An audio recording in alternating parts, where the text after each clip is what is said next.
Assalamualaikum warahmatullahi wabarakatuh. Di sini saya akan menjawab pertanyaan soal UTS ilmu kalam.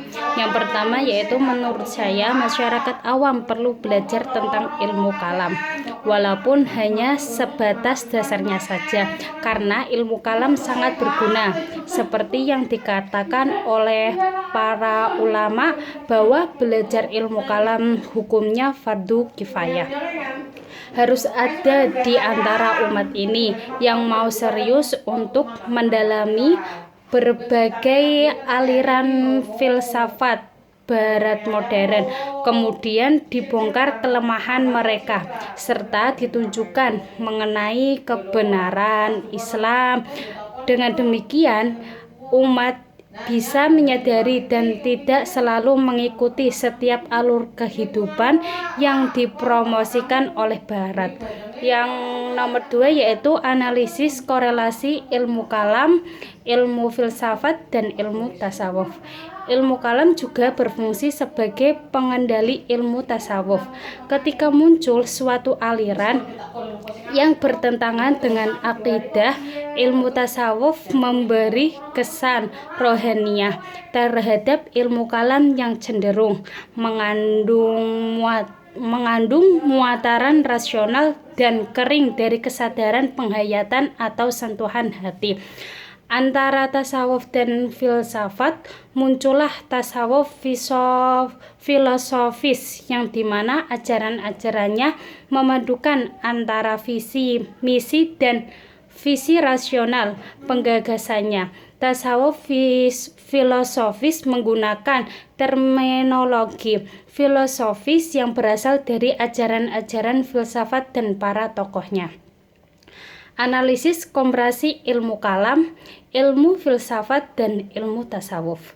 Ilmu kalam ialah ilmu yang membicarakan tentang wujudnya Tuhan, Allah, sifat-sifat yang mesti ada padanya, sifat-sifat yang tidak ada padanya, dan sifat-sifat yang mungkin ada padanya, dan memberikan tentang Rasul-Rasul Tuhan untuk menetapkan kerasulannya dan mengetahui sifat-sifat yang mesti ada padanya, sifat-sifat yang tidak mungkin ada padanya, dan sifat-sifat yang mungkin terdapat padanya. Filsafat adalah sebuah ilmu pengetahuan yang menjadi pokok pangkal dan puncak segala pengetahuan, yang tercangkup di dalamnya 4 persoalan, yaitu apa yang dapat diketahui, metafisika, apa yang seharusnya dilakukan, etika, sampai di mana harapan kita, agama, dan apa hakikat manusia, antropologi. Tasawuf atau yang juga dikenal dengan Sufisme adalah ajaran bagaimana menyucikan jiwa, menjernihkan akhlak, membangun dohir dan batin, serta untuk memperoleh kebahagiaan abadi. Terus persamaan antara ilmu kalam, ilmu filsafat, dan ilmu tasawuf. Hubungan tasawuf dengan ilmu kalam terletak pembahasan tentang kebenaran. Tasawuf menemukan kebenaran dengan melewati beberapa jalan atau makom.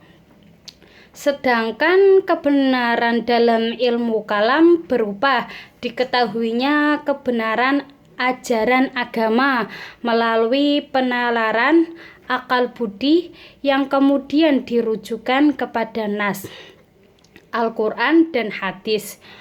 Hubungan ilmu tasawuf dengan ilmu filsafat terletak pada soal pencarian hakikat. Tasawuf adalah pencarian jalan ruhani, kebersatuan dengan kebenaran mutlak, dan pengetahuan mistik menurut jalan dan sunnah.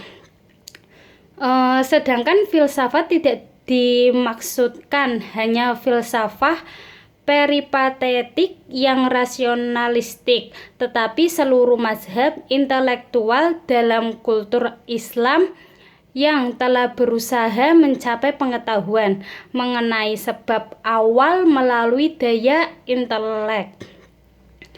Yang ketiga yaitu Khawarij. Khawarij adalah golongan yang terlalu membenci Ali serta mengkafirkan Ali dan senang mengkafirkan orang yang dosa besar. Yang kedua yaitu ada Murji'ah. Murji'ah tersendiri yaitu golongan yang mengatakan bahwa suatu kemaksiatan bisa membahayakan keimanan dan suatu ketaatan tidak bisa bermanfaat pada kekukuran. Yang ketiga yaitu Jabariyah. Jabariyah adalah golongan yang diantara fatwa-fatwa menuturkan bahwa manusia itu majbur, yakni tidak berdaya apa-apa dan semua perbuatannya atas kekuasaan Tuhan.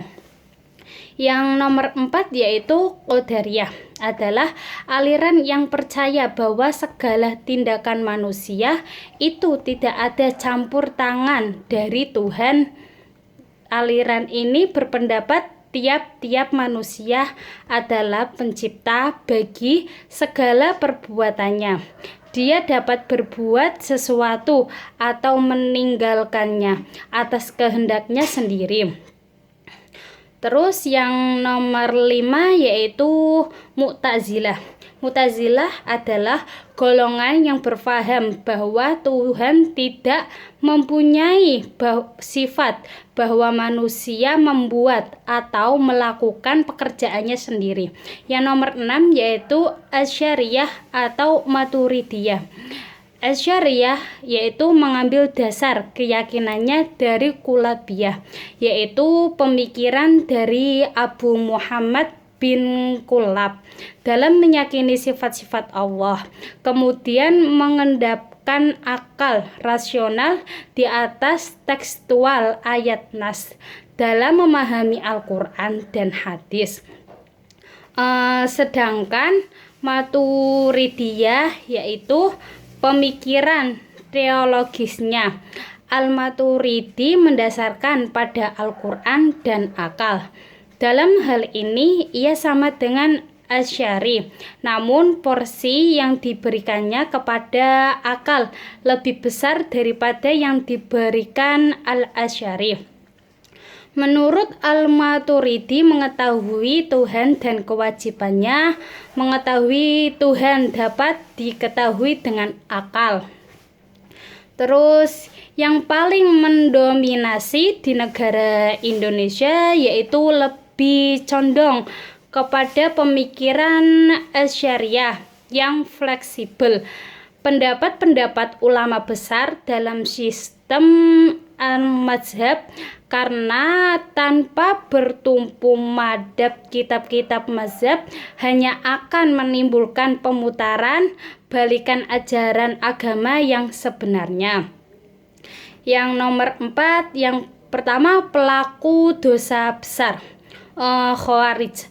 Orang mukmin yang melakukan dosa besar adalah kafir, dan di akhirat kelak di negara imam adalah al-amam, perbuatan.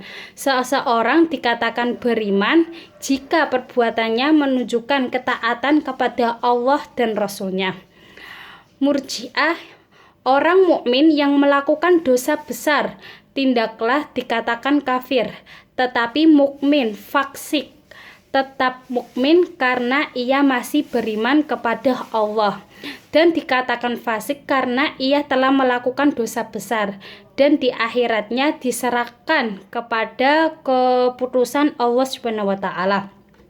Terus Mu'tazilah, mukmin yang melakukan dosa besar tidak dikatakan kafir, melainkan fasik dan menempati posisi di bawah mukmin di atas kafir, al-manzil bain al-manzilatain. Terus yaitu ada imam dan kufur. Yang pertama yaitu Khawarij. Imam adalah al-amal, perbuatan. Seseorang dikatakan beriman jika perbuatannya menunjukkan ketaatan kepada Allah dan Rasul-Nya. Yang kedua yaitu ada Murji'ah. Imam dalam pandangan Murji'ah adalah tasdik bil qalbi, pembenaran dalam hati. Apabila dalam hati seorang terdapat keyakinan terhadap Allah Subhanahu wa taala sebagai Tuhannya, Muhammad sebagai Rasulnya, dan keyakinan terhadap seluruh ajarannya adalah kebenaran yang harus dilakukan, maka secara otomatis seseorang akan melaksanakan ketaatan kepada Allah Subhanahu wa taala dan Rasulnya. Yang ketiga yaitu Mu'tazilah. Imam menurut Mu'tazilah adalah ma'rifat, pengetahuan tentang Tuhan yang dibuktikan dengan perbuatan dan kafir, manakala tidak memiliki pengetahuan tentang Tuhan. Perbuatan Tuhan. Yang pertama itu aliran Mu'tazilah, yaitu orang Mu'tazilah berpendapat bahwa perbuatan Tuhan hanya terbatas pada perbuatan yang dikatakan baik. Namun tidak berarti Tuhan tidak dapat berbuat perbuatan yang buruk.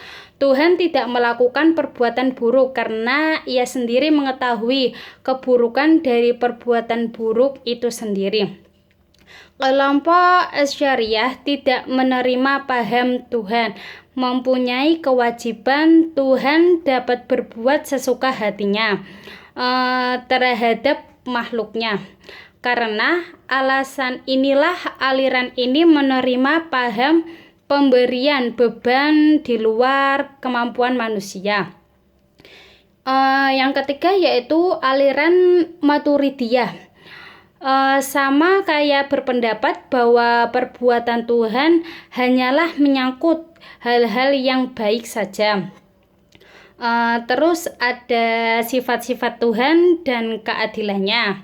Keadilan Tuhan. Yang pertama yaitu Mu'tazilah, yang berprinsip keadilan Tuhan mengatakan bahwa Tuhan itu adil dan tidak mungkin berbuat zalim dengan memaksakan kehendak kepada hambanya, kemudian mengharuskan hambanya itu untuk menanggung akibat perbuatannya. Perbuatan Tuhan tidak mempunyai tujuan. Mereka mengartikan keadilan dengan menempatkan suatu pada tempat yang sebenarnya, yaitu mempunyai kekuasaan mutlak terhadap harta yang dimiliki serta mempergunakannya sesuatu dengan kehendaknya sendiri. Yang ketiga yaitu Maturidiyah. Menurut Maturidiyah, sama kayak dibatasi oleh keadilan Tuhan. Tuhan adil mengandung arti bahwa segala perbuatannya adalah baik dan tidak mampu untuk berbuat buruk. Adapun Maturidiyah Bukharah bahwa Tuhan mempunyai kekuasaan mutlak.